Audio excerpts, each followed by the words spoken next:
Welcome to सिद्धि यात्रा story part 232।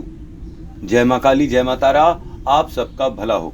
जैसे कि आप सब जानते हैं कि गुप्त नवरात्रि चल रही है और मैं माता तारा की साधना कर रहा हूँ 9 दिन की, जैसे मैं सारी मंत्र सिद्धियों के लिए करता हूँ। और जब भी नवरात्रि आती है मैं कोई साधना करता हूँ तो मैं उसके अनुभव आप लोगों से शेयर करता हूँ। उसी प्रकरण में ये 3rd नाइट का मैं आप लोगों से अपना अनुभव शेयर कर रहा हूँ। तो जैसा कि मैंने आपको बताया कि मेरे घर के बाहर एक चिड़िया का गला कटा हुआ था, केवल धड़ था, सर गायब था और खून ही खून था दूसरी नाइट के पहले। और फर्स्ट नाइट पे मेरा हाथ कोई हिला रहा था और भी जो मैंने आपको अनुभव अभी 2 दिन के बताया। ये तीसरी रात का अनुभव मैं आपको बताता हूँ कि एक तो मैं थोड़ा सा बहुत ही प्रैक्टिकल इंसान हूँ कि जब तक मैं कोई चीज़ को देख नहीं लूँ, छू नहीं लूँ, समझ नहीं लूँ तो मेरे को विश्वास नहीं होता है कभी भी। और माता की शक्ति ऐसी चीज़ है जिसको आप अनुभव कर सकते हैं, तो अनुभव भी साक्षात हों तभी मेरे को विश्वास आता है हमेशा। तो इसी प्रकरण में मैं आपको बताऊं कि जो मैं भोग लगाता था हूँ और जो मैं चाय चढ़ाता हूँ, तो वो मैं रोज़ आता हूँ, पूजा पाठ सुबह 5 बजे तक ख़त्म हो जाती है। तो 5 बजे के बाद जब मैं अपना सोने चला जाता हूँ, फिर उसके बाद उठता हूँ, वापस आता हूँ तो देखता हूँ कि कमरे के अंदर जो चाय मैंने चढ़ाई होती है गायब हो चुकी है, जो मिश्री चढ़ाई है गायब हो गई है, जो भी भोग वहाँ पे मैंने चढ़ाया है वो गायब हो जाता है और चीज़ें उल्टी पुल्टी दिखाई पड़ती है। तो मेरे को एक मतलब मैं आपको बताऊं कि जो फर्स्ट नाइट मैंने किया हुआ था और ये दूसरे दिन सुबह मैंने देखा तो ये सब हुआ, तो मुझे लगा कि मुझे आप लोगों से शेयर करना चाहिए। फिर मैंने सोचा नहीं यार, चूहा हुआ हो सकता है, क्योंकि चूहे बहुत है ना, तो चूहे काफ़ी हैं, उनकी वजह से तो नहीं है। पर ये दरवाज़ा जो अपने आप खुलता है और बंद होता है मंत्र जाप के बीच में, इसके बारे में मुझे समझ में नहीं आता है कि ये चूहा कैसे कर सकता है। पर होता है तो होता है, लेकिन अब ये नॉर्मल है, होने लगता है, क्या कर सकते हैं, हो रहा है, होने दो, अभ्यस्त हो गया हूँ। पर ये जो भोग प्रसाद गायब हो जा रहा है और चाय भी खत्म हो जा रही है, ये मेरे समझ के बाहर हो जा रहा है। और मैंने ये भी देखा कि दिया भी गिरा हुआ होता है। आज मैंने जैसे देखा कि दिया गिरा हुआ था। तो जब ये 2 रात लगातार हो गया ना, तो मैंने ये सोचा कि मैं कुछ ऐसा करता हूँ जिससे ये जो चीज़ है ये मतलब क्लियर हो जाए कि चूहा है भी कि नहीं है या कोई और है। क्योंकि कदमों की आहट मुझे पूरी मंत्र साधना के बीच में सुनाई पड़ रही है कि कोई चल रहा है, कोई इधर जा रहा है, कोई उधर जा रहा है। आंख बंद कर करके भाई मैं मंत्र जाप कर रहा हूँ, तो मुझे आहट सुनाई पड़ रही है, चीज़ें सुनाई पड़ रही हैं। तो मुझे लग रहा था कि कमरे में चूहे ज़रूर होंगे। तो इस चीज़ को टेस्ट करने के लिए कि चूहा है कि कोई सच्ची में चल रहा है, मैंने 3 चूहेदानी कल लगाई, कल रात में मतलब। और जब मैं ये चूहेदानियाँ लगाया 3 अलग अलग जगह उसी मंदिर के ही अंदर लगाया कि अगर कोई भी चूहा होगा तो ये 1 चूहेदानी से बचेगा, 2 से बचेगा, 3 से नहीं बच सकता। और सब में टॉफी लगा दिया कि चूहा मारा जाए और फंस जाए, तो वो मेरी कहीं पूजा ही भंग ना कर दे। भाई अखंड दिया जल रहा है, उस पर टक्कर ही मार दे, गिर जाए सब, आग वाग लग जाए। एक 2 बार मेरे उस कमरे में आग लग चुकी है? तो इस मार्फत मैंने 3 चूहेदानियाँ ट्रैप्स लगाए। अब मैं आपको बताऊं कि जब मैं कल तारा साधना कर रहा था और जैसे ही मैंने मंत्र का जाप करना स्टार्ट किया, 4th 5th माला ही किया हुआ, ओम तारा तोरी स्वाहा, ओम तारा तोरी स्वाहा, ओम तारा तोरी स्वाहा, तो अचानक से जो वो चूहे के ट्रैप्स थे ना, वो तीनों ट्रैप्स एक साथ बोले खट खट खट खट। तो मुझे इतनी जाप करते करते सुनाई पड़ा, तो मुझे लगा कि चूहा महाराज तो फंस गया।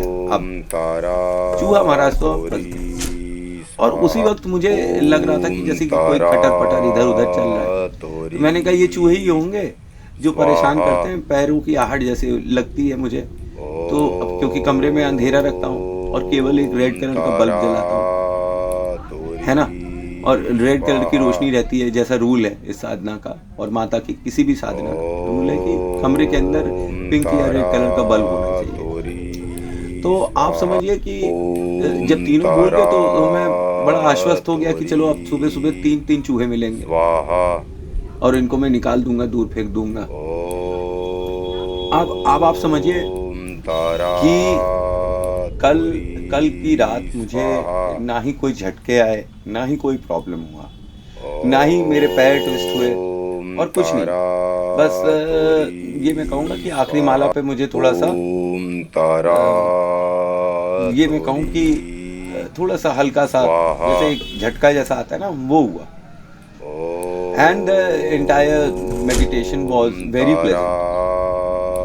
और मंत्र साधना जितनी भी माला मैंने मतलब संकल्प कर रखा है वो कंप्लीट करने में मुझे बड़ी कल आसानी हुई। अच्छा, एक चीज़ मैं आपको और बता दूं कि कल ये भी था कि मेरे मन में मतलब चूहे के बारे में था,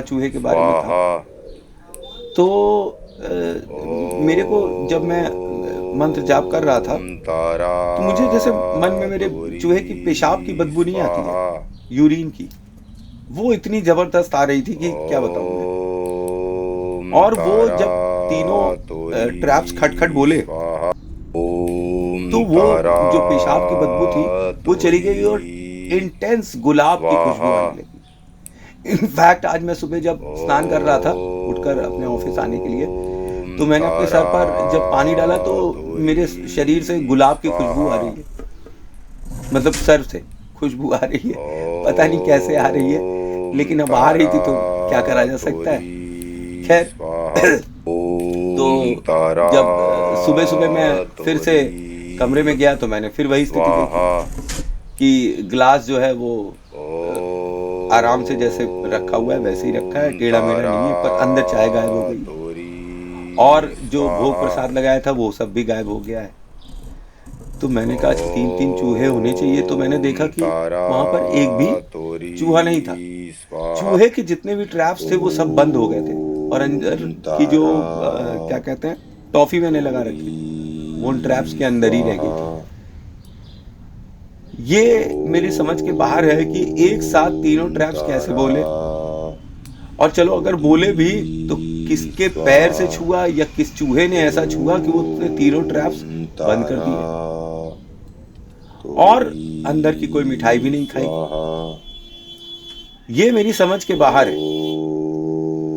मुझको ये भी नहीं समझ में आ रहा है कि एक चूहा तीनों ट्रैप्स को मतलब कैसे बंद कर सकता है बिना टॉफी खाए। और दूसरी चीज कि अगर वहां पर कोई चल रहा था जिसके पैर के छूने से ये 3 ट्रैप्स बंद हुए, रैट ट्रैप्स, तो वो कौन था भाई? 3-4 बजे रात में 5 बजे भैया कौन होगा? और वो भी मैं तो कोई जंगल में नहीं करता हूँ पूजा, मैं अपने सिद्धि साधना क्षेत्र कमरा बना रखा है मैंने अलग से, उसी में मेरा मंदिर है और उसमें दरवाजा है, इट्स ऑल क्लोज्ड, वहां किसी के आने का प्रश्न ही नहीं उठता है।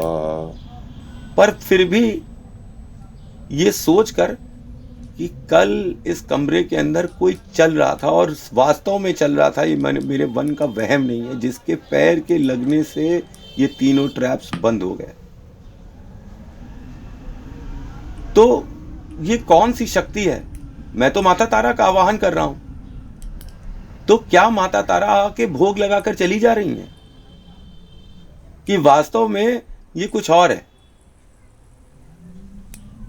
और मैं आपको एक चीज और साझा करूं कि माता तारा की साधना के बीच में लोग मुझसे अभी भी मिलने आ रहे हैं मेरे ऑफिस में।